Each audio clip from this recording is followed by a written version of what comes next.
So today I got to speak to Samantha from Embrace Life UK, and we had a fascinating chat about holistic health, PT, coaching, how she approaches clients, accountability, and just an array of subjects. The lady really knows her stuff, and it was fantastic to do. So thank you, Samantha.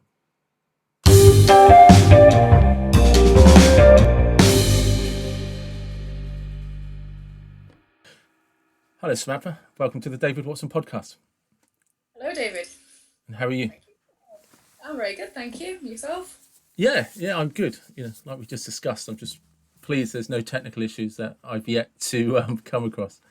But I'm still completely paranoid about it, and strangely still get nervous when doing this. So, could you just explain to people who you are and what your website is or So business? I am the easiest way to describe me is a personal trainer because that's what everybody's familiar with. When we start saying lifestyle health and fitness coach, it's a title that we see around nowadays a lot, but I don't think people really understand what it means. They just see personal trainer.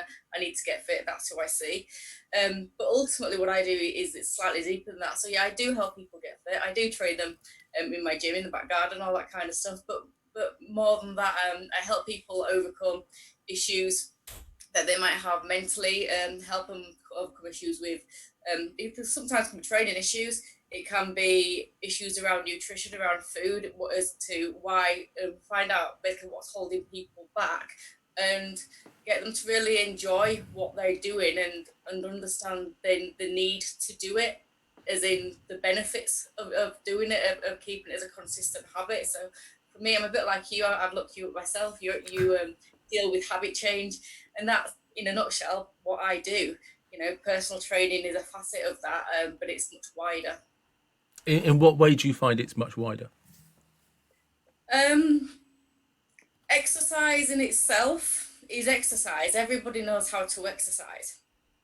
Personal trainer, if you want, if you're not sure how to think, you're not confident, go see a personal trainer, build your confidence. You've got yourself a training partner. But again, it's more than that because people don't know. So we can guess on exercise. When we're younger, we'll guess on exercise. We'll probably guess on it quite well. If we go for a run and you do a few press ups, when you're younger, that tends to work, and you get into that routine, and your body just metabolizes like, oh wow, this is great. And as you get a little bit older, like, well, that used to work. Why didn't it work anymore?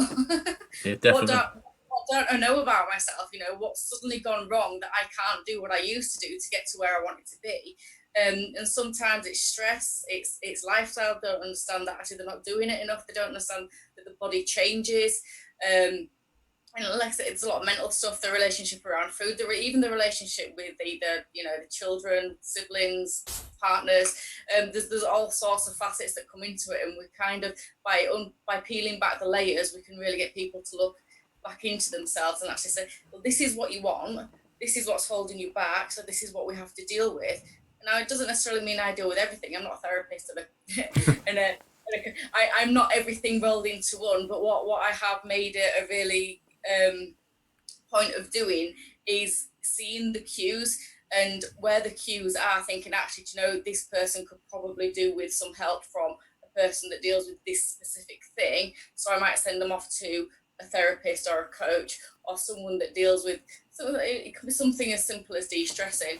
I know Caroline Kavanagh as Yeah, well, because I have sent clients to Caroline as well, because sometimes it's a mindset thing, it's a block, and Caroline's really good at getting into that and kind of really understanding people, getting people to understand their stress is holding them back, and she can do it in a much more productive way than I can. yeah. So Karen, I can recognize that it's there, yeah, and I can say, actually, we can carry on training, we can focus on all the fundamental stuff, but what you need to do as well is understand that this is also a block, and we'll send you off to this person, have a few sessions with this person for a while, and that'll kind of make moving forward easier. yeah. No, because I mean, Caroline's a good point because I'm actually one of her clients. She's my therapist. Do you know what I mean? And that's how I talked her into doing my first ever podcast. I did watch it. Thank you. So you're the other person. Yeah. And no, and it's true because we can't be all things to everybody, and even if you are, Some people just don't like you, or won't listen No, to you. There's a kind no. of there's an energy that people have to tune into, and if you have that click with with somebody, I find you can just create miracles with them that they didn't know were possible. Yeah, But there's a couple of things, because you said a few things there, and one of the things I liked was the fact you said about peeling back the layers, and that there's different cues for different people. And yeah, do you ever see a commonality with people about either what's holding them back physically? Because I try and explain to people, because I'm not actually a PT. I coach. I'm basically a mind person, although I train in my garden. So I have a gym in my garden. So, but I don't ever yeah. physically train anyone else. But I associated everything to the way I think. It's like, you're doing this. Okay. Do you know what I mean? What cues do you see? Because and one of the reasons I want to get into that is because it actually, you focus on women's lifestyle. You Yeah, actually, it does say, I'm correct, and it does say on your website, coaching for women. yeah, So what are some of the commonalities you see, or the cues? yeah. Stress and the need to be busy or the need to feel busy. Otherwise, they don't feel productive. They start to feel guilty because they're not busy, and so when they're not physically busy, their mind's busy and they can't switch off. And I'm like, that's the biggest thing potentially that's holding you back. And I do try and explain it to people very simply. If you look at your hormones and your stress hormones, and they're very, very good at doing their job. But if you're wanting them to constantly do the same job 24/7 and they don't get a break, guess what? Your body don't get a break. Yeah, If your body don't get it, if your mind don't get a break and your body don't get a break, no matter what it is that you're doing, you're not necessarily going to go in the right area, or get in the right direction. No matter how much exercise you do, I always emphasize it's not about battering your body. It's about learning to work with your body, understand the cues of your body, understand your needs. Sometimes you might come into a session. I've written one session, and I've had this happen quite a lot. And the client's like, "Well, I just didn't want to give up my session, but I don't feel 100%." Like, all right, well, let's trash it. Let's see what your body's feeling, and we'll just go on and do that then. Because it's you keeping that routine and that habit, keeping that yeah, habit mindset is equally as important as the doing. So sometimes we can change what the doing is, but still keep the habit there. And I do that with myself all the time. Sometimes I don't feel like training, but I'm thinking this is my training time. So habit. Let's at least go and attempt to do something. And again, that's kind of what I work with. And with women, it's keeping busy. It's not understanding that time that you're putting into yourself. Actually, that's habit. You've got to put that time into yourself and understand that time to yourself can mean rest. It can mean recovery. It can mean training. So it can just mean mental rest if that's what you use to mentally switch off, then great. It means eating right. It can mean planning your food ahead of time so that actually you're not stressing about yeah, that further on down the line. You know kind of what's coming, and you're not to demands of where life's happening to you all the time, and you have no control over what you can say yes or no over, and therefore you feel guilty about saying about saying no to stuff, so you become a yes person. I've always said nice people aren't nice people, and people look at me really weird when I say that. It's they're quite not. a controversial statement, but it is. It's Them true. that nice people aren't nice people. That They're they people. will say and do all the right things in the right company, but underneath they are so in a lot of pain, and that comes out in other ways that can be quite destructive, and certainly for people that are living with them can be quite damaging as well, um, Yeah, because in my experience. they're people pleasing, and that's all they're trying to do, and they build up these layers of resentment. Do you know what I mean? Because Yes. they don't want you to ask, but you do, and they don't want to say no. So then they do it, but resent doing it, and you times that by a 5 year relationship, and they hate you because they never Yes. once said yes. Sorry, never once said no, and you're just like, hang on a second, you know. So just peel back some different layers. How did you get into this? So for me, it was like I said, my background is in fashion, and I was a chef before that. I was in the army, but I think I came from a very what looked like a stable family background, but actually being in that family background, it wasn't very stable in my position. I was the eldest and I was the stepdaughter.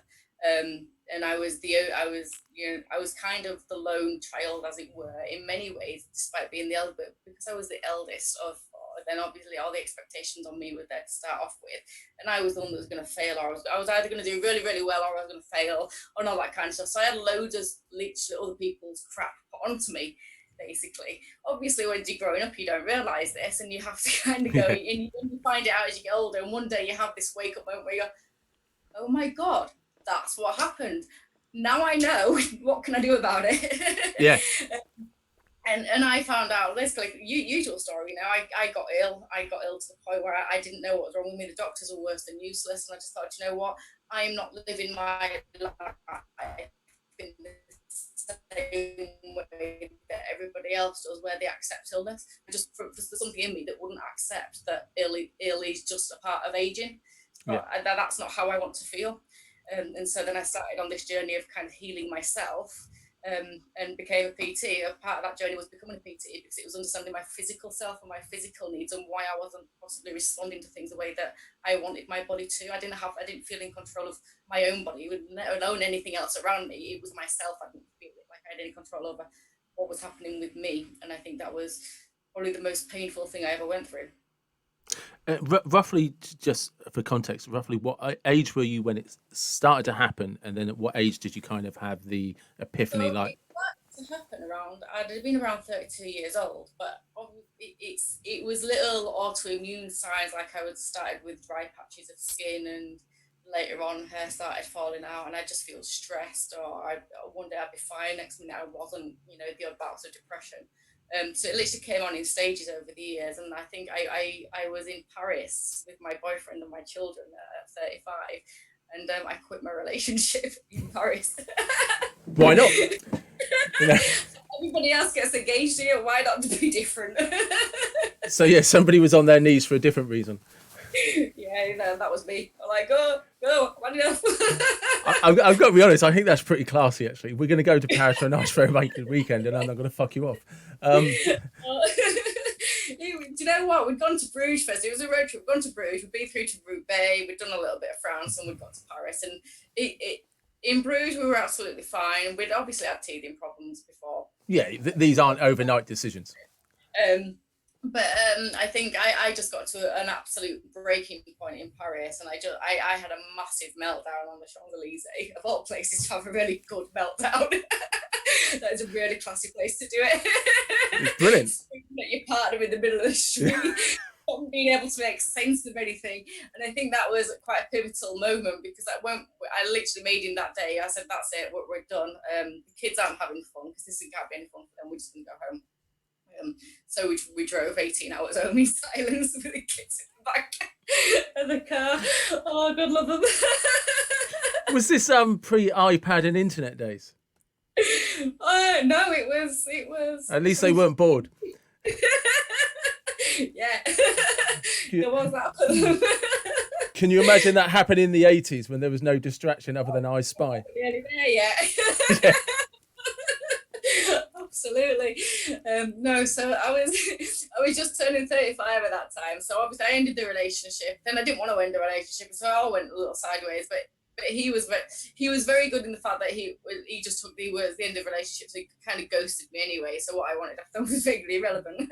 Yeah. I was talking to a brick wall or an empty email or whatever. But to be honest, it was really good, because it helped me just literally peel back every layer that I had, everything that needed to break down and fall away within a matter of a couple of weeks. Literally just fell away. I was in tears for 2 weeks, not knowing where I was, waking up in my house, feeling like I was in a place that I didn't even recognise. So I was literally out all the time with a dog, because I didn't know how to be at home. It was a really, really bizarre thing to go through. And then I went for a job interview, and it was only a volunteer position, working with, of all things, women from troubled backgrounds. And I went to this job interview and ended up sat for 2 hours in tears. And this guy, God love him, bless him, he turned out he's obviously a bit of a character himself, but he was on this coaching kind of journey himself. So I think I became a bit of a guinea pig, and he was really nice, and he sent me loads of messages every now and then, just remember, kind of lifting the top bloke messages and stuff like that. And he always asked permission, is it all right if I keep sending you these?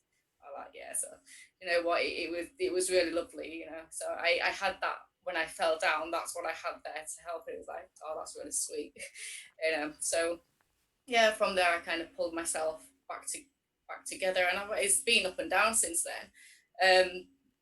But that was definitely the pivotal moment. So that was, I was 35 and now I'm 40. 5 years ago. 5 years ago. So Yeah.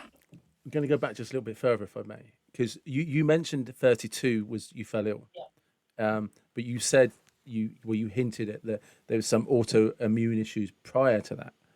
So when do you think your body? Because I find the body has an amazing capacity to react to stress, but the difficulty is it does so well.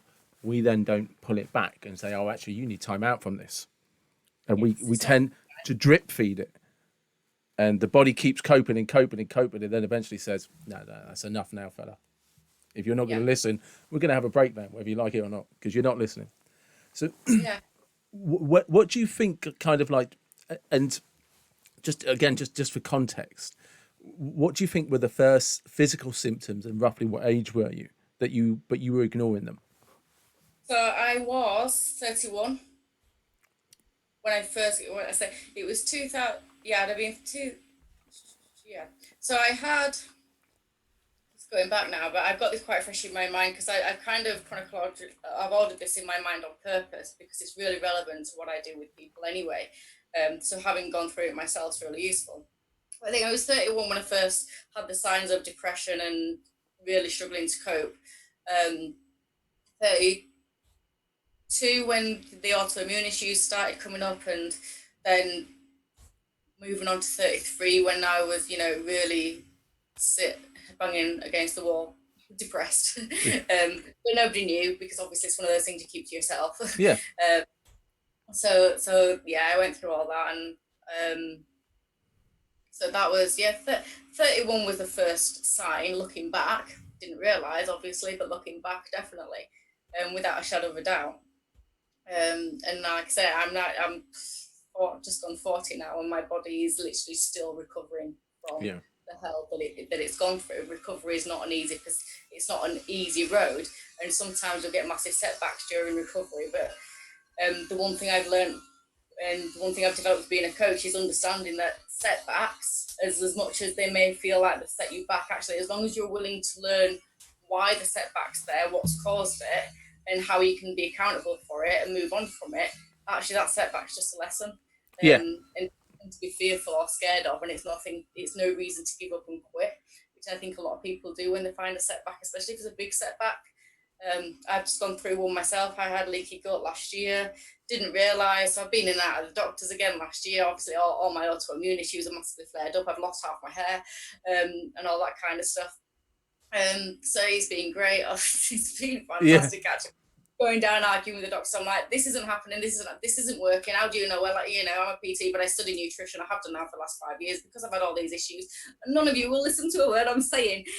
yeah, I refused to see one doctor in the end and went off to see another doctor who I'm pretty sure just placated me. And I'm like, you know what? I'm sick of doctors just really not listening to people, because doctors above all else should understand that in more autoimmune issues, or if a patient's describing issues, even if you can't see the medical side of it, you don't then just fob a patient off and say, oh, well, either take, you know, a couple of antidepressants or some really strong painkillers. It's for me, that was never going to wash. Um, and so I've always fought back a little bit. And now, again, I've done the same over the last year or so. I didn't realise I had leaky gut, but I put on weight last year, and then every time I put on that extra bit of weight, my back would be in agony. I just massively blow up. So I wasn't putting on weight through lack of training or not yeah, eating right. My digestive system wasn't working properly. But I went to the doctors and I said to them, my digestive system isn't working properly. But they didn't want to know that because it's not a medical diagnosis, you see. Therefore, you know, my digestive system isn't working properly. Who do you see? He's like, well, what are the symptoms of that? So I give him the symptoms of that, and I've literally narrowly missed 2 operations, one on my back and one another quite invasive surgery that I would have had I not discovered that I had leaky gut and was able to fix it myself. it is a frustration, and this isn't. I'm not calling out GPs or having a dig at them because these things are very complex, but it's just like, look, physical symptoms are typically distress from the body. So unless there's a blood test or an X-ray or an MRI that shows a physical ailment, like an organ failing or something like that, it's going to be some form of lifestyle. Do you know what I mean? Or some stress-induced form of illness. Can we not kind of focus back on that? Instead of there's nothing wrong with you, or take a tablet. And like I said, I'm not calling them out. I know it's difficult, but maybe if they took that approach, they might start seeing a downturn in the amount of patients they have. Absolutely. My argument stands there. I think Western medicine teamed with Eastern holistic medicine, if you put them together to really service the patients, we'd have a lot less patients because we'd have people back in recovery and back in recovery without the need for drugs and all these kind of placating factors that we put around this. Just go and be a little bit more social if that's why you're depressed. Go and take a Prozac or something because that's why you're depressed. Yeah. No, that's not why. Let's get to why we're depressed, because ultimately, if someone's an introvert and they're depressed, telling them to go and be sociable is just going to make them worse. Just going to bring on the anxiety. Yeah, I'm an introvert, so telling me to go be social when I'm a really mardy bitch is not a really good idea. No, it's not. I know I'm going to sit there and judge and judge and judge, and I'm going to hate myself for judging, and I can't help myself for judging because I know it's not who I am, but it's how I'm feeling about myself. So I know exactly where it's coming from. But it's just not nice to be in that battle with yourself. So why put yourself in that position? And being told that that's where you should be. Do a little bit more of this and do a little bit more of that. No, let's pull it back a little bit and let's see actually what it is that's causing that in the first place.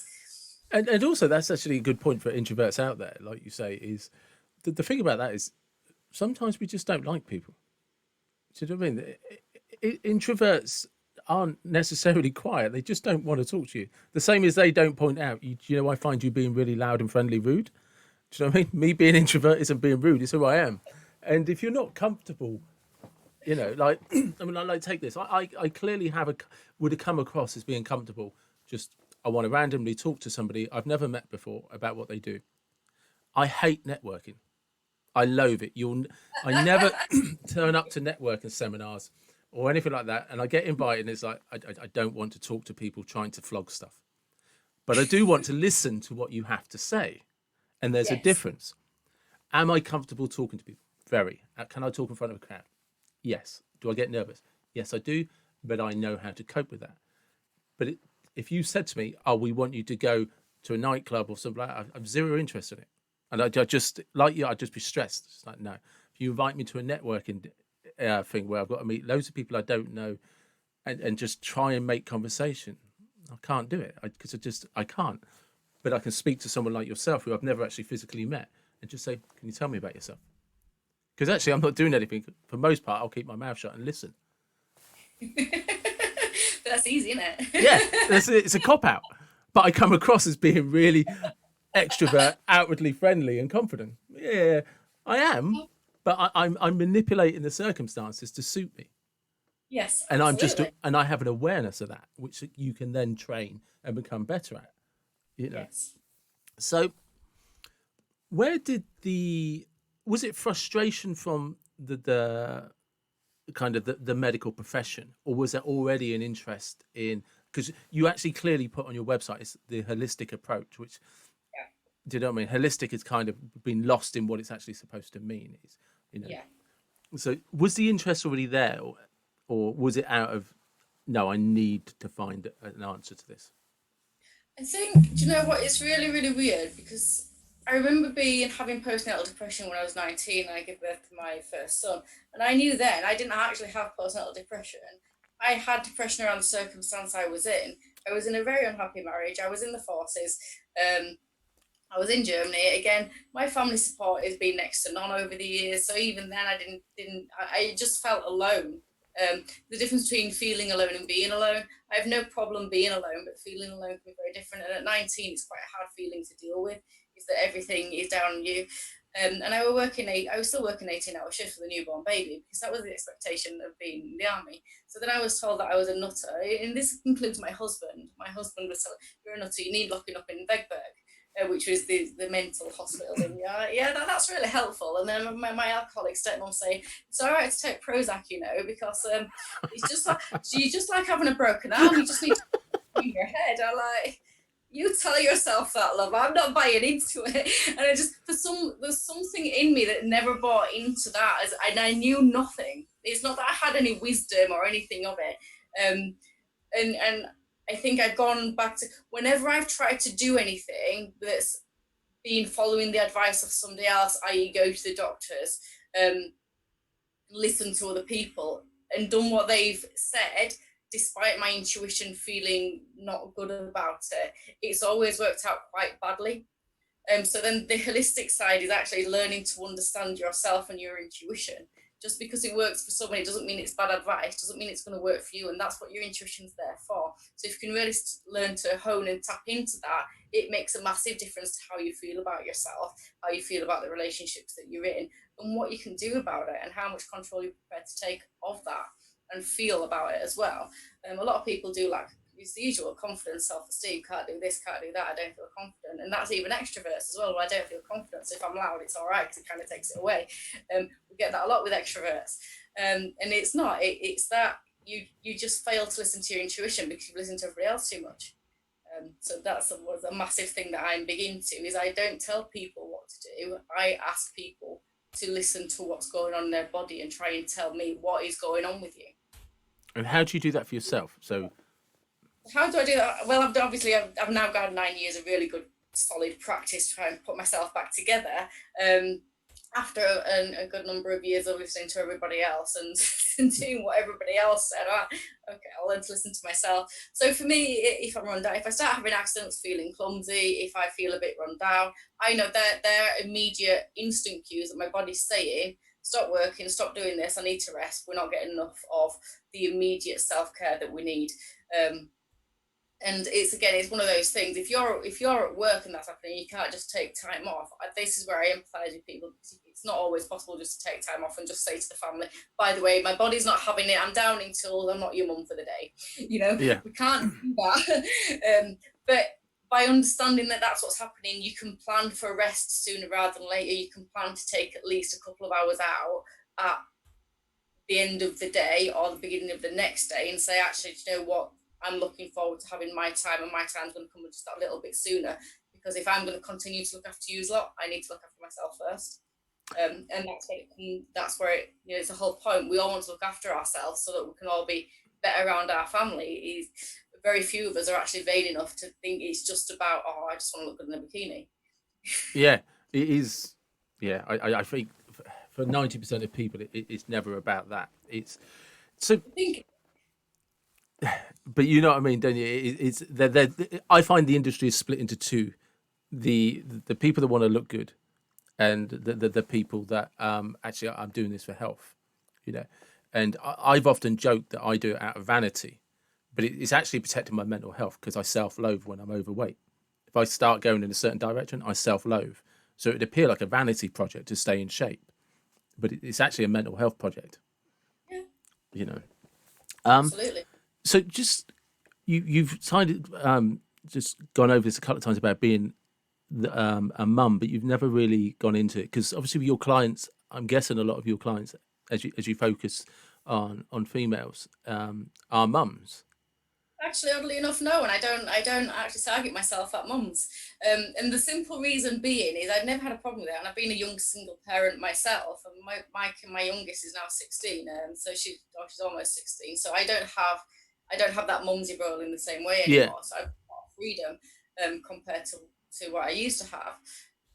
But no, I don't focus myself at mums because I find mums it's a two-way thing. You find mums want to do boot camp because it's quick and easy and effective. So you yeah, find loads of male PTs. Yeah, we deal with mums boot camps, and there's a lot of male PTs that kind of put themselves at mum kind of that demographic. And for me, I found that a little bit creepy, and I've looked into it a little bit. Men, looking to help women specifically. Get men looking to help people get fit, but men looking to specifically help women and niching down into women. Now I actually now understand why. It used to confuse me. I now understand why women are a lot easier to work with than men. yeah. That's why I'm And then that's there's nothing actually. See, it sounds a little bit weird at first, but actually that the underlying reason is that women are easier to work with than men, and it's as simple as that. Men are quite argumentative. They want to fight back. They want to argue back, and they want to be right before they'll admit that they're wrong, and then there's a different way that's probably better. And it's quite hard work to work with. So I actually get it. But because everybody again saturate themselves into the mums market, I just thought, actually, who am I? And I'm quite a career driven person. I enjoy doing what I do. I enjoy the idea of building my business. That's just not just the personal training, it's actual building a business. It's building something that's going to have legacy, that's going to help other people be employed. It's going to help other people feel good, feel well. It's going to be a whole wellness hub in the long term. So that's what I'm excited about. So what do I know? I'm a woman in business that's still managing my own fitness, my own health and fitness, and my own health and fitness comes before my business. So who do I then help? I help women in business who want to manage their health and fitness again, so that they can run the businesses effectively. So I'm now geared towards professional women. That doesn't mean that they don't have kids. Some of them will still have kids. What I don't want is, in the nicest possible way, them that focus everything around little Timmy going and doing his violin lessons while Charlotte goes off and does the ballet. And so, and their whole purpose for living is just around their kids, and they want somebody else to look after them instead of them being prepared to acknowledge and look after themselves. It's very difficult to work with that. So until they've come away from that mindset, it's to me that I'm not the person to work with them. Give me a client that's prepared to take responsibility, and I will show you really fast results. Absolutely, because that's the way it works. And this is the thing that I deal with is the very fundamentals of exercise, the very fundamentals of nutrition, and the very fundamentals of rest and recovery. If you can't get the basics right, you've no basis for growing. So actually, and the basics for that is accountability and habits. Yeah. That's it. And it's literally that easy. If you're accountable to your habits and your systems work, then you will get to where you want to go. You might not get there in the time you want to get in, but you can build confidence and understand actually you're still getting the right results. May not be as quick as you want, but you're still getting the right results. If you want to speed them up, what can you do? If you want to slow, if you think you're going too fast, you need to slow them down, what can you do? If something happens and life happens, as it were, because it always does, and it's common complaint that life just happens. You know where to manage things. You know where I can stop. I can maintain this for a while I manage this, and then we can come back on it. But what I'm not doing is going backwards and losing confidence. I'm not losing anything. I've still got everything that I've gained, and I don't need to lose it. Accountability and habit. Yeah, absolutely. And I really enjoy. I love teaching that. But it's really hard to get people on board with it. It's I mean, you said something earlier about you before we actually started this, that you were watching me talk on Instagram, and there's like over 1,000 videos, and if you were that bored that you watched 1,000 videos, but people will still say to me, "How do you know?" It's just, look, I can only put content out. You can only take the value from it. Either resonates with you or it doesn't, So it's, I won't get on about those clients. Feel free, come around. Yeah, it was nearly going down that road. But no offense to any of my clients out there, but some of you will know who you are. But funny enough, Caroline would understand that as well. So you were actually just talking about how you like to about habits and teaching and the fundamentals and the foundations that come in with those structures. So if somebody was coming to see you for the first time, you can pick the age group. You can pick. In fact, we'll do it. Let's start with a 20-something female. How would you assess her, and what would that process be like? So my process, I've literally just updated my process. So the initial process is a phone consultation. It's just that's free. I don't do free consultations as such. I decided everybody else does it. I'm not into that because ultimately it's a massive amount of my time still. There's still a massive amount of prep in that. There's still a lot of processing to do. and ultimately I give all the feedback and I give all the information back to a client. So for me, I do consultations very different. So the initial phone call is free. So first of all, I'll just ask a few general lifestyle questions, and mindset questions to see where somebody's at, to see if they are a potential client for me. And if not, and I think they're a potential client for somebody else, or they need someone that works slightly different to me, I'll just refer them on to somebody else. It's not worth it for them or for me, to be locked into a relationship that's not going to work. Yeah, It, 100%. yeah. So money or not, I don't work for money. I work because I love what I do, and it works for a certain kind of person. So that's who I work for. And it's as simple as that. So once that's over and they come in for initial consultation, I go over a few, that analysis comes, um, more in depth. So there's a lot of questions around nutrition, questions around lifestyle, time that they've got to give, what it is they want, what their goals are, what their aspirations, their dreams, and it could be now, it could be in the future, it could be both. Just depends on where they are. Just really getting a feel for that, who that person is. And then I'll do a physical assessment on them to see just actually where their physical alignment is in line with what they say they want to do on a physical point of view, because everybody still comes to me for, this is what I want to look like at the end of the day, or I want to lose weight or whatever else. It might not be my focus, but that's still the results ultimately they want. So it's still a massive point. But for me, from a health point of view, it's how do I get you to do that in a healthy way rather than just boot camp you. Anyone can go and boot camp another person. It's so Yeah. easy to do. How do I do it in a way that teaches you or gives you your body actually what you need? So the physical assessment is very much, it's about understanding where people's, where their posture is, where their alignment might be slightly off balance, what mobility, where their mobility and flexibility, all that kind of stuff is. And so to give the foundation to work from, so that I know their baseline before we move up and get them to their goals. Which just means I know how to write the program for them. It makes it really easy for me to write a program, Yeah. basically. Rather than just saying, yeah, we can do a few pyramid trainings and a few boot camp trainings and we'll get you there, which to me is a bit like guesswork. I don't personally, I don't like it. I prefer a very bespoke approach, so that's what I do. So the whole consultation takes about 90 minutes, and it's for that tailoring every aspect so that I know exactly what that client needs from a mental point of view, from a nutritional point of view, from a physical alignment point of view, so that I can anticipate what's going to happen in the future to an extent, and I can have that conversation with them, and so we can plan together moving forward. It's not me teaching them, it's me coaching them to manage themselves better, and that's what it's all about. My job as a coach is to help somebody manage themselves better. It's not necessarily about, yeah, I'll give you this and this is what you're going to do. They need to know why. They need to accept responsibility for How do you help them accept responsibility?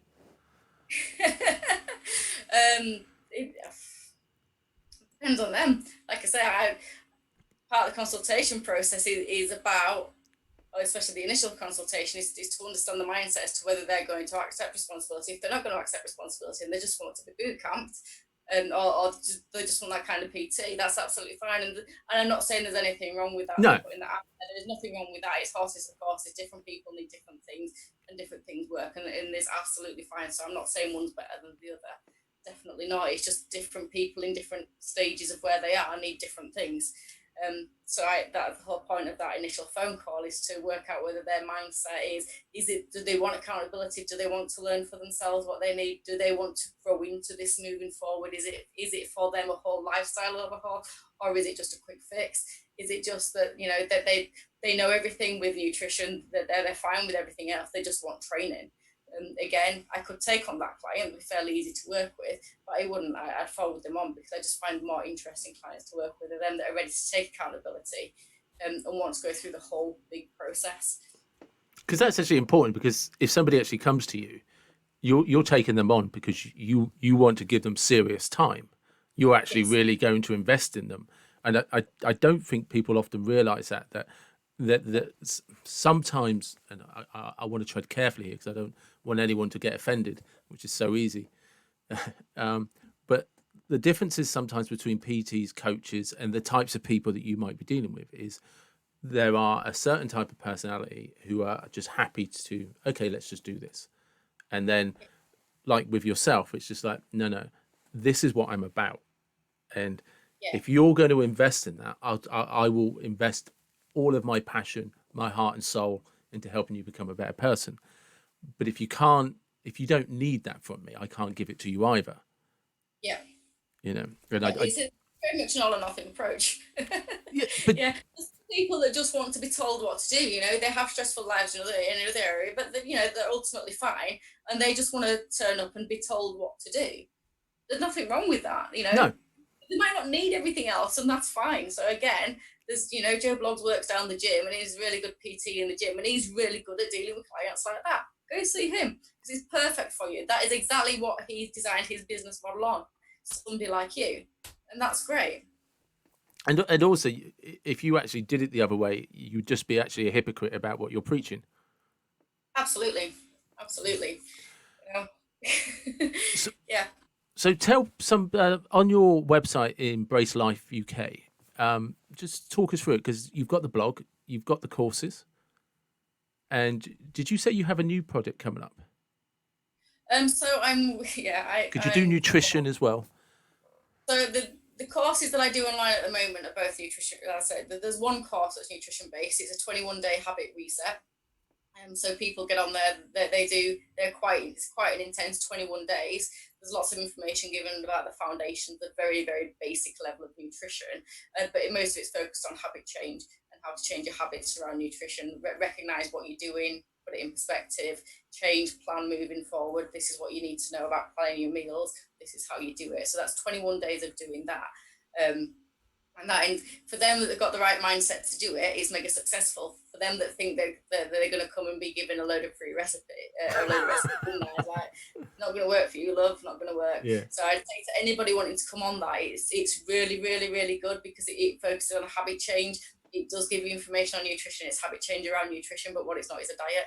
And what it's not going to do is tell you exactly what to do word for word. It's about you learning what's right for you, and it's a whole process of coaching you through that over a 21-day period. So it's an introduction to basically coaching. There's a download that goes with that. Again, for the people that might not want to do it online, for the download, there's exactly the same course. You can download it and kind of self-coach. I'm there. There's a free nutrition group on Facebook that I have. People can join. So if they want that extra support for free, it's there. I am relaunching that group in September. I'm just building it back up, and I've literally got everything now scheduled and ready to go in that group in September, which is quite exciting moving forward. But I think because of COVID and the way that the world has turned on its head, I was going to try and avoid say the C word. Yeah. But the way the world has turned on its head in the last few months, it's really, and obviously I'm going through my own healing process myself. I'm working out how many clients do I want to bring in, or do I go back and work part time and just focus on actually making my business online.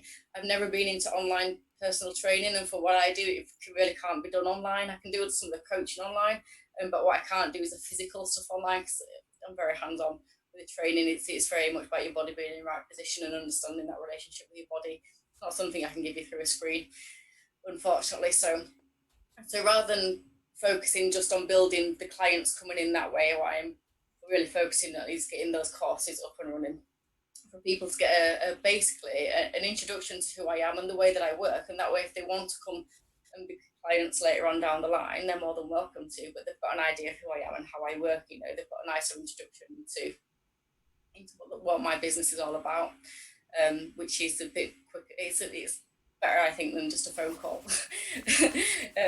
Especially with it being so in depth and quite intense with what I do, it definitely comes across quite intense to a lot of people. I'm aware of that. So having a gentle way into that, getting those seeds planted and sown, as it were, and getting the minds molded ready, so that they understand that once they come in, this is quite intense.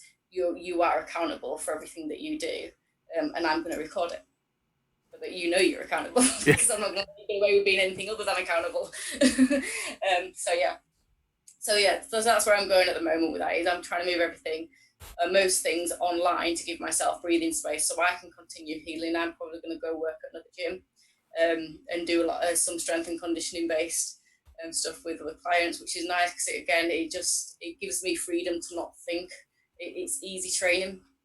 And again, I get to be around people more often and get to just research the market a little bit within that as well, so I'm just taking the pressure off myself. So I'm only really looking, if I take on one more client this year on a one-to-one basis, I'll be happy. But I'm certainly not looking for that, because my focus is definitely going online for the rest of this year. And then next year, I think once I'm recovering from leaky gut, so it's 2-year healing process, and I'm just a few months into it. So I'm hoping next year, when I've leveled out my energy a lot better, that'll be when I'm really looking to take on probably 3 or 4 clients. But again, for me, it's not about massive numbers of clients. It's about a minimum number of clients. It's not cheap to work with me, but it means all my energy, my experience, my time is put into their program, so that they're getting more than just the PT. They're getting everything around. It's sustainability. I love that word, sustainability. It's understanding how to sustain this for a life. Yeah. And that's ultimately the value that you get from me. It's not just a few programs here and there that might work for you this week, and give it a couple of years down the line, they won't work for you again. It's something, everything that you learn with me, you'll come back to, you'll be able to use again and again and again. It's unlimited value. And how do those kind of these accountability skills that you help people learn, how does that cross over into other areas of their life? Well, areas of their life, well, it's everything. If the one thing I found for myself, and I read, I don't know if you've read James Clear, his book Atomic Habits. Yes. I read that twice last year. I just thought, you know what, it makes it so profoundly simple.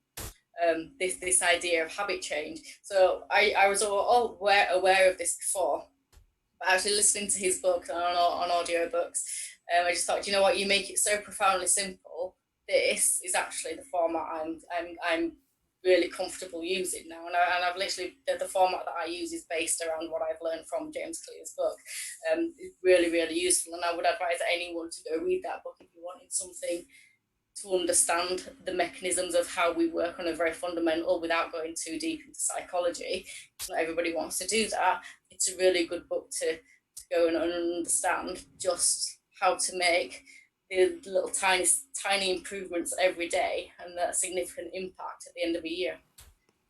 It's not about the instant gratification. It's about understanding that everything's right, but everything's got to fall into place. So with clients being accountable, they've got to be accountable for their relationships, the time down that they take, everything from routining their life to being able to be impulsive in their life. When I do say to people, you've got to kind of routine your life, but what about being impulsive?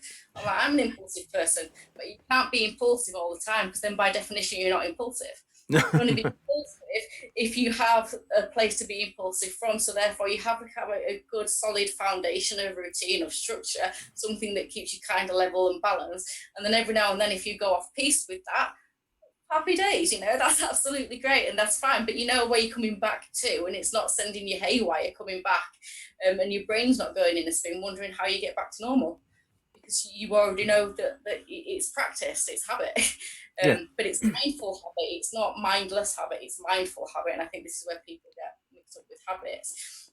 A habit is done on autopilot. Is the definition of something that you just do. It could be something as simple as picking your nose or brushing your hair in the morning. Whatever it is that you don't think about, it's on autopilot. But actually, when you start calling those habits out and understand, this is what I do. Why this was a reaction to this. That's why I do it. Now that I know that, I can change that. And it's giving yourself back control. It's permission to have control over yourself. Yeah. And the only thing we ever can have control over is ourselves. Otherwise, we want control over everybody else. And we know how fundamentally that works not well. No, it doesn't. It doesn't work well at all. So that's what I do. I focus on every. I did it actually. My massive revelation for a client of mine this year was, and I've said to her for over a year, I said, we need to, you're too stressed. And I said, I know you don't feel as stressed as you were, because she's recently given up her business and she's spending more time in retirement, and she needed to fix her knee, but she needed a whole lifestyle overhaul as well. So I took her on as a client, and So, but she was struggling with still elements of weight loss despite doing Zumba and yoga and my class and then coming to train with me. And when do you actually rest? Well, I get in the bath from time to time. Okay. No, when do you actually let your brain rest? Because when she's in the bath, she's reading or she's listening to something. And when do you actually, oh, my brain doesn't really rest. That's why you're not losing weight. Yeah. Because your cortisol levels are high. And if your cortisol levels are constantly high, it's keeping hold of any bit of energy that you've got. And guess where it stays? It stays around the visceral area where nobody wants to hold weight, in the stomach. Because your body's constantly waiting to be attacked.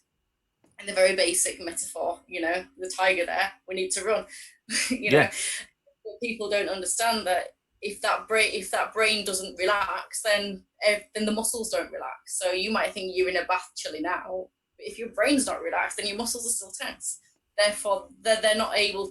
Your body's not able to draw its energy to other areas to get your digestive system working properly, to get everything metabolizing and passing through as it should, because it's diverting energy to other areas, waiting for you to respond. And if you don't respond, the energy stays put. Yeah. There you go. That's how you gain weight, everybody. That's how it happens. Are you able to go into a bit more detail? Because I don't think people really understand how cortisol works in your body. Right, so cortisol works with adrenaline and noradrenaline, and I'm still a bit sketchy on this. I'm definitely not the expert on this, but I've done a lot of reading up on this. So I do understand fundamentally how it works. So cortisol is known as a stress response hormone. So the fight, flight, freeze, as we know it now. And a lot of NLP practitioners go through all this and and get their clients to really understand this. Now, I'm not an NLP practitioner, but I do understand the basics of how it all works.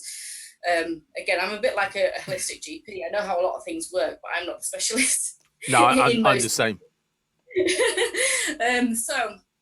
So if you're mentally under attack because you're busy and you're thinking about this and you're anxious and you're worried about what's to come, your body doesn't understand the difference between you feeling mentally stressed or physically stressed. It responds just the same. So all that energy that all the calories that your body would normally burn for digestion, for just normal function, just being able to see or balance, or all the normal things in life, your body's actually thinking that all this energy that we've got left in the body needs to go and be ready to respond. So your insulin kicks up, which again it kicks up the sugar, the glucose into the bloodstream, waiting for you to respond, and that's it. There's no response. So where does that energy go? And ultimately, all that energy that would have been used to metabolize your food, to rest and let your body repair and recover from other things, you've just wasted it going through your bloodstream because you've not turned your brain off, as it were. It's the best way I can think to explain how that works. And going back to Tracy, when we came into lockdown, Tracy was still doing everything, but she had no choice but to rest her brain because there was a lot less for her to do. She couldn't go anywhere. She was suddenly trapped. So then when she came back to me, when we were allowed to have clients back, she said, well, I've lost weight. I said, of course you have. I said, how stressed are you? Well, I'm not really, because I've not seen my mum and I'm not seeing so-and-so and I'm not seeing so-and-so. I said, so your brain's rested then? She said, yeah. I said, what lesson have you learned? Yeah. Oh, yeah. Yeah. And then all the dominoes tumbled. So now my battle with Tracy is it's not her losing weight or her training or her nutrition. All that is on point. My battle with Tracy is, and my battle with most clients is always going to be, understand that rest and recovery means your brain not just getting in a bath or going for a nice massage. It means literally switching your brain off, and you've got to find a way to do it. And meditation's a really good way. Reading isn't necessarily always a good way. Because if you're reading and you're reading something that, that's, again, playing with your emotions, your whole body's still responding energetically to it, whether you think you are or not. Your mind is, therefore your body is. So it's really this is why meditation works so well. Things like binaural beats and stuff like that, because it's just that vibration of keeping everything on a nice steady level so your body can do what it needs to do to recover, to repair, and to give you back what you want from it so that you can carry on with life. Well, how's that working for them? For Tracy, Well, for any of your clients, when they follow it, what results do they see? when they follow it's like magic, and it's the same for me. I literally practice what I preach. Um, it's the same for me. If I start getting a bit clumsy, and today I've chopped the end of my finger off today, my nail, and I know why I've done that. I know exactly why I've done that, because I wouldn't normally. It's been literally. I'm a former chef, so it's been years since I chopped my finger in the kitchen, and now I'm trying to do too much. I'm trying to think too much. It's not actively physically doing too much. It's I'm thinking too much. So I'm now thinking, you know what? Whilst there's a lot of other things within me that are calming down, a lot of the inflammation that I've been feeling is calming down, and then the dry skin's gone and my hair's growing back and all. So everything's going in the right direction. But for me, that was a massive cue today, thinking you need to take a couple of days to do nothing, because you're still healing from your body is still going through a lot, despite what you're doing, despite the fact that your energy levels are up and I'm back to normal. I still need to listen to the cues, and sometimes the cues are having accidents. Yeah, Nobody else in the kitchen. It was just me and myself and getting distracted over nothing. And that's what caused that. And the reason we do that is because my head's too busy. because we're That's a not. cue. Yeah. And I say the same to my clients, if you oh, I'm just naturally clumsy. No, you're not. No one's naturally clumsy. Your brain's just too busy. You need to learn to calm it down. It's a cue. If you But feel clumsy and off balance, it's a cue. that's why meditation practices, or that's what they actually mean when they talk about being present, Mm, is focus on one thing at a time. So yeah. if you're chopping, focus on chopping. Forget what's going on, focus on chopping. But we go off on these tangents without even planning it. So one of the things which is still related to your website, and it's the thing I emailed you. Once you've got the fundamentals down, you have something to build on.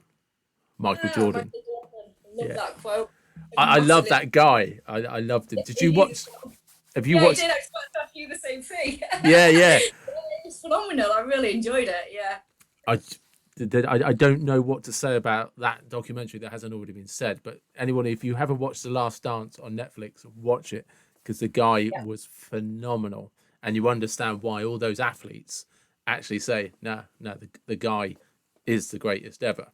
You know, uh, Yes, without a shadow of a doubt, it's about focus solely on what it is that you want. yeah, Everything else around you falls into line. The people you love will still be there. If they love you, they want the best for you as well, so they'll fall in line with your vision and they'll support you through it. Yeah, go watch The Last Dance. It's brilliant. But for me, it's funny because I've been saying this for a long time about the fundamentals, and literally with PTs and physiotherapists and all sorts, I can split the room when I say body alignment and posture. I can literally split a room. Whereas half will say, yeah, posture really matters, and half will say, it's been proven to be a load of crap.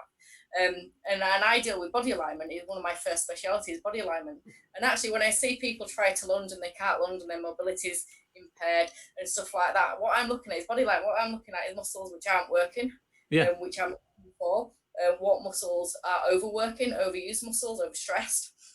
And when I go back to the initial consultations, this is literally what I'm looking at is the overuse and the underuse and the lack of balance in the body. So for me, it's about putting balance back in the body when I'm writing a program, still giving the client exactly what it is they want to achieve from it, but at the same point putting balance back in the body and getting the client to really understand what that means. And for me, that is the fundamentals. It's balance back in mind, balance back in food, balance back in body, balance back in self-care. Doesn't mean we have to self-care every second of the day, but it means we have to we become mindful more of our own little nuances, and we don't just say, oh well, it runs in the family, that's why I do it. I've done it all my life, that's why I do it. Sorry, this cop out. yeah, Not into stuff like that anymore. What is one of the most dangerous phrases that's ever used is, well, we've always done it that way. yeah, That sorry doesn't wash with me. And if you're going to come and work with me, you've got to lose that mindset of, well, it's always been done that way, so why change it? We change it to suit who it needs to suit, to get you to your goals. If it needs changing, I'm sorry, we're going to change it. That's just the way it is. And it's the very fundamentals of everything. at your vision, look at your goals, look at what it is you want to achieve. You know you're a good person, so you don't have to worry about going around people pleasing. You know, you don't wish it along the world, and you're not wanting to start wars. So don't worry about anything else. If anybody else has a negative view towards what you're doing, understand it's more envy and it's their problem and not yours.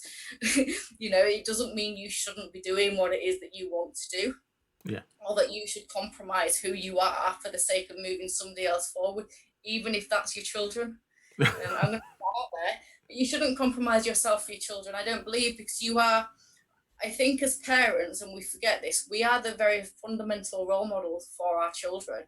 And when we see our parents compromising all the time, we're likely to follow in our parents' footsteps. And we've seen this happen through generations now, and the 80s and 90s kids and all that kind of stuff. And when we see where we are now, as well, my parents did it this way, so I've done it this way. How's that working out for you? Yeah. You know, in the nice, how's that actually working out for your parents? Because they did that way as well. But the world has evolved and moved on. Society has evolved and moved on. Everything will always evolve and change. Therefore, we either evolve and change with it, or we say, well, so and so did it like that, so it must be right. No, it might have been right for them, but make it right for you. No, and it's a funny thing because there's certain patterns in human behavior where we continually evolve and adapt. And then there's certain patterns where people try and stay rigidly fixed. You know, we will move with modern technology and spend, you know, vast amounts of wages keeping up with modern technology. But we won't, or a new fad, a new fashion, whatever, but then won't adapt a fundamental, just a basic structure to our outlook on life. Yeah. You know, how we think, how we receive criticism or anything like that. This is going to be a tricky one actually, because your assessment probably covers a huge amount of it before somebody ever gets to take up your time. What's likely to get somebody rejected? For me, it's all mindset. If I think, again, this is why I have the phone call first. If I think, if somebody phones me, and they have done plenty of, I say phone me, they get in touch with me on Messenger, then I say, do you want a quick phone call or a chat about it? And it can be, and I've had quite a few since I've been in Salisbury. It's, yeah, I just want to lose weight and drop a dress size. I'm like, okay, straight away. As soon as they say that to me, I'm like, do you know why? Yeah, well, I just feel fat. Yeah. There's other PTs that I'm not. Sorry, you just did that Tinder movement, like swipe. Yeah, right. But that's pretty much what I feel like, because I have nothing to say to that in the nicest possible way. That's true. Because I can't relate to it. Therefore, there's PTs out there that can completely relate to it.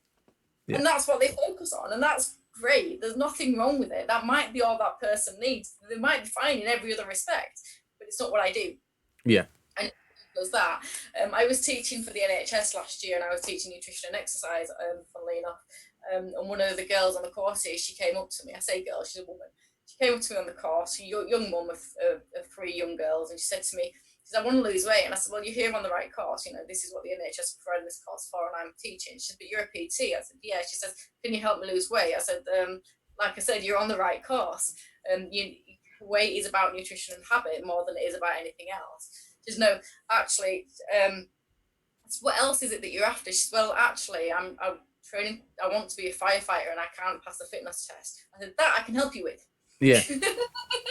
You know, because suddenly there's a very specific aim, but she was prepared to change everything as well. She was literally prepared to uphold a lifestyle to get the result that she wanted. But I had that conversation with her. I says, look, you're on the course for nutrition, so that's fine. Whatever you're doing here is absolutely fine. But if we're going to get you firefighter fit from where you are, there's going to be a lot involved for the timeline that you've got in mind, and there's going to be quite a massive change process in that. Like she was, like I said, she had 3 young girls, but she found a way to make the time to do it, and that's exactly what she did. And within 6 months, she passed that firefighter's test, and I had a conversation with her at the beginning of the year. She says, it's so easy, that test now. I can't believe I found it so hard. Wouldn't it? Well done her, though. Congratulations to her. Yeah. But again, that was all her hard work and effort. It's my knowledge. And I through it, but it's her hard work and effort. It was her being accountable. She knew on a weekend, if she's going out and having gin and tonic with her friends and drinking and partying on the weekend, that she was going to pay for it through the week. But she also knew she was in her 20s and she bounced back quite quickly. And she did, through the week, she really put in the work, and she might still then go and enjoy herself on a weekend with her friends. And she's a great young mom. She works from home. And she's quite amazing, actually. She's a very busy woman, with all these things going on, and then she's trained to be a firefighter.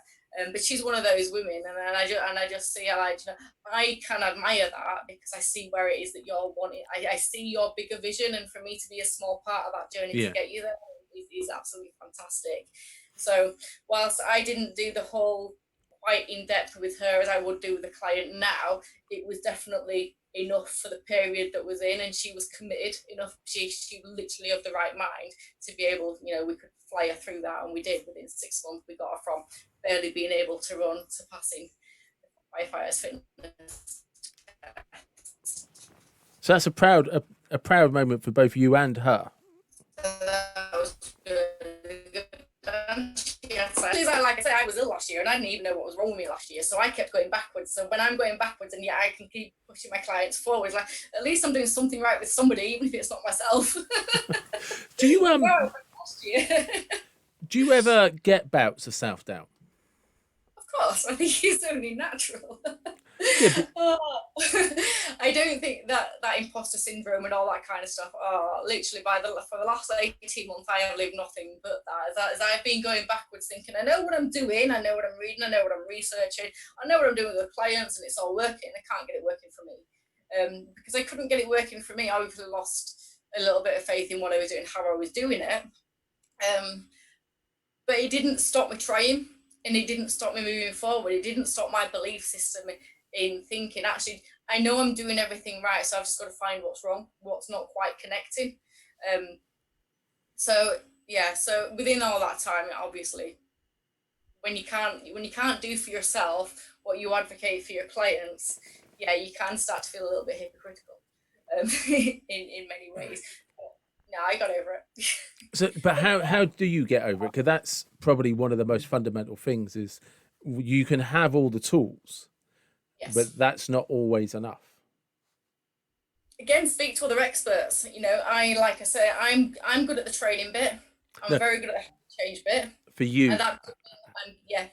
How did you get over it?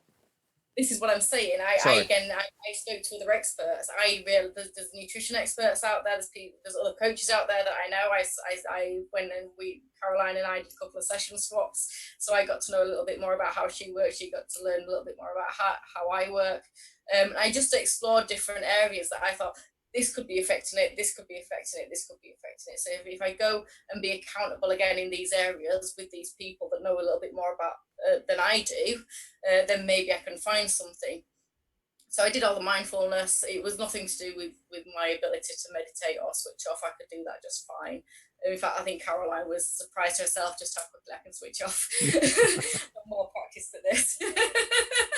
But it is a really good skill to have. Now, as it turned out, when I spoke to my friend Laura, who was a nutritionist, and I went through all the symptoms with her, she said to me, it sounds like you've got leaky gut. I said, oh, really? That's really interesting. She said, yeah, do FODMAP. So I looked a bit more into that, and I'd already looked into microbiome. This is what I mean. I research all the time, and this is how I keep my confidence up. And if I didn't research and I didn't study, I would constantly think I wasn't good enough. Okay. And I would constantly be in imposter syndrome. But because I do, and this is the point, I do study and I do make those valuable connections with other experts. That's basically how I keep my confidence up, and my the confidence in what I do as well, in the processes that I go through. I'm like, well, it can't work for a million and other one people, and then suddenly I'm the anomaly. I'm not that special. It's a good thing to learn. As an individual, you're not that special. It's a really nice lesson to learn. Very true. Yeah. A few people are, and we do have extremely rare problems, but very few of us. Like I say, my friend Laura, she said to me, she said, it sounds like you've got leaky gut syndrome. So I went back and forth, and I found out about I'd done some stuff on research on microbiome and resetting your biome and all that kind of stuff. So I found another person that sold a microbiome kit for reset, and I did a 21-day reset in microbiome and lifted my energy levels. They dipped at first. She did say to me, she says, you might actually feel worse before you feel better. She says, but don't worry about it, carry on. And I'm glad she said that, because had she not, then I would have thought, I'd have been like, this isn't working, right? You're going to be doing. I did, because she said that at the beginning. I'm like, fair enough. She's already warned me this. I can carry on. And literally for 2 weeks, I found it really, really difficult. And in week 3, my energy levels just went up, and thought, I've not had this much energy since I can't remember. And I could start to train again without atrophying and without needing weeks to recover. So, wow, this is actually pretty good. So whilst I've obviously done more research into my condition and I know what it is, I also know that it will heal. And some days I'll do really, really well, and some, I'll go for a run and I'll do a 4-mile run in, I don't know, less than 40 minutes. And some days I'll go for a 4-mile run like this morning. It'll take me best part of an hour. Just depends where my body's at, and what it wants. And again, I can't stress enough the importance of listening to your body, even when training. In fact, especially when training, listen to your body, because it's giving you all the cues that you need.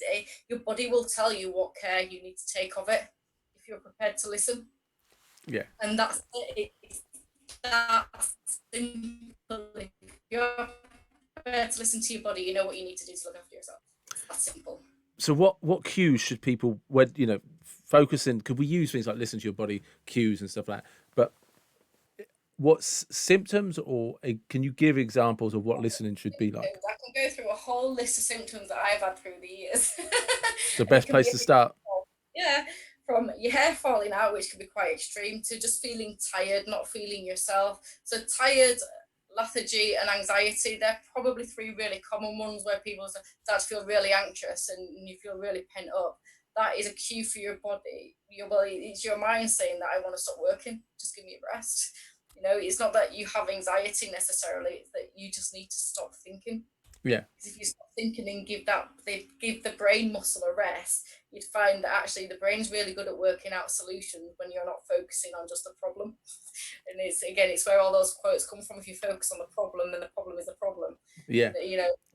But actually the problem is the solution if you sit yourself back and just kind of think, well, there's nothing I can do about it right now. Thinking's getting me nowhere, so do you know what? I'm just not going to think. Just talk to yourself like that a little bit, and eventually you start to kick in and you start to be able to take control of those thoughts. So yeah, your thoughts are a massive cue into I need to take care of myself. But if you start feeling like you're judging or saying yes for the sake of saying yes, or you're feeling like you're lacking control, they're really good cues. They're really just good mental cues that you need to take a step back.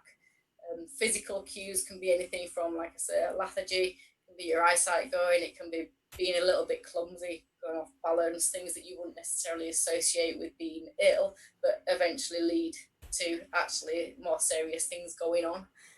It can be an upset stomach, migraines, all of these little nuances that we have through life, and like eczema and psoriasis, and these things that people don't automatically assume that are stress related. Actually, in all the studies that I've done, it's becoming more and more obvious, and more agree that these are all stress related. They are related specifically to a stressful lifestyle. If you don't have a stressful lifestyle, the chances of these happening to you becomes really, really, really slim. It's not even necessarily that genetics plays a massive part, it's lifestyle. Lifestyle is so important. So take the cues. Anything that you feel that's a bit off with your body, if you're feeling just a little bit mentally unbalanced, stop, pause, think why that could be. What is it that's on your mind that's causing you to feel that? Okay. It's probably the best advice I can give. So just to sort of get close to rounding up, you've got a magic wand and somebody comes along and say, I want, and it's not really possible, but we'll just do it for fun, a generic plan that everybody needs to follow, right? Yeah. I'm glad you took that so seriously there. No such thing as a generic plan. No, absolutely. But just kind of generalizing for the general public, so to speak. So how many times a week would you like to see people exercise, having proper downtime, having social time, and what roughly kind of how much time would you like them to dedicate to their food, their diet, that sort of thing. Do you know what I mean? Just a generalized, let's segment this into a healthy, before you find out your individual tolerances and parameters for something, here's a starting base where we can tweak things. So starting base with food would be to plan your food ahead of time. If you plan your food ahead of time, you're going to save yourself loads of time. So ultimately, you need about an hour and a half just plan the week's meals ahead. Doesn't mean you have to go shopping. Doesn't mean you have to do every detail about it. But if you've got an idea what's coming up, you're prepped for it. It's something off your mind. It's great. It gives your mind a chance to rest. Anything that gives your mind a chance to rest is good. Yeah. That's why Steve Jobs wore the same clothes every day, because it means he didn't have to think about it. Yes, that's true. Yeah. You know, and it comes across a lot of scale of very successful people. Is there's certain things they just do the same every day to stop their mind having to worry about it. Yeah. That's literally it. So the more you can routine your exercise, try and do something daily. That doesn't mean go and do a HIIT class or a boot camp class every day, but I mean, anything from yoga to just moving your body, just getting up and walking. Housework is classed as exercise. So even if it's just taking care of your personal admin, your housework, cleaning your space around you, decluttering, that's really good. It's physical and mental exercise. It's physical and mental de-stress. That's actually really good for your body as well. So we've covered food, we've covered a bit of exercise there, but yeah, go for about 5 days. The government guidelines on exercise is 30 minutes 5 days a week. I would say do something every day. Get moving every day. Your body gets your body doing what it needs to function as it needs to function. Your body loves movement. Movement is life. The minute we're still, everything stops and stagnates, and that's where disease springs from. So if you can just remember that, if you stop and stagnate for too long, disease will happen. Whereas if you keep everything flowing, it's why with yoga they call it yoga flow. It's flow movement. Keep everything moving, but that doesn't mean battering it and keep moving double time. Yeah. It means keep everything moving nice and steady. Some days it can be going for a run, some days it can be just having a walk, but just keep everything moving and keep the mind moving as well. If you're physically moving, the mind will move on from where it's stuck. Whereas if you're not physically moving, I find the mind tends to stagnate too, and then depression kind of comes from there. Yeah. In my experience, again, I'm not the expert in that area, so I'm going to be careful what I say there. But that's from what I understand of how that works. So that's food, that's exercise, and with everything, routine. If you routine and schedule and be accountable for as much as you can, that's your everyday stuff in life, and you take that pressure off absolutely everything, then whatever else life may throw at you, because you're not thinking about everything else all the time, because you've routined it, you've scheduled it in, as it were, it's easy to deal with those things that you're not expecting that happen in life. And, Yep. and everything's about making stress easier to manage. And the people that can seem to manage a lot of stress is because they routine and schedule as much of their life as they can. And I'm exactly the same. The more I routine and schedule what I do, even if I get up on a morning and I don't feel like running, if that's what I scheduled in to do, then I'll go and do it anyway. Why? Because I know it'll make me feel better if I do it, because I scheduled it in and I'm staying accountable to myself. Again, it's habit and accountability. I think if I can stay into the habit, and if I can stay accountable to the habits mindfully, then at least I know, even if it wasn't a great run and I walked most of it, I stayed accountable to the habit. I stayed accountable to the process that I told myself I'm going on to meet the goals that I want to meet. That's what it's about. So with regards to that, schedule as much as you can, but have a vision, have an idea of where it is that you're heading, because it's really hard to schedule and it gets really monotonous scheduling and planning if you don't know where you're going. Yeah. So I think have an idea of where you're going, and it starts to suddenly make it a lot easier to do everything else that seems very boring and very mundane around it, but it starts to make it more appealing and more exciting. And the more we can make it exciting for ourselves, the easier it is. And that's probably a great place to finish. Thank you.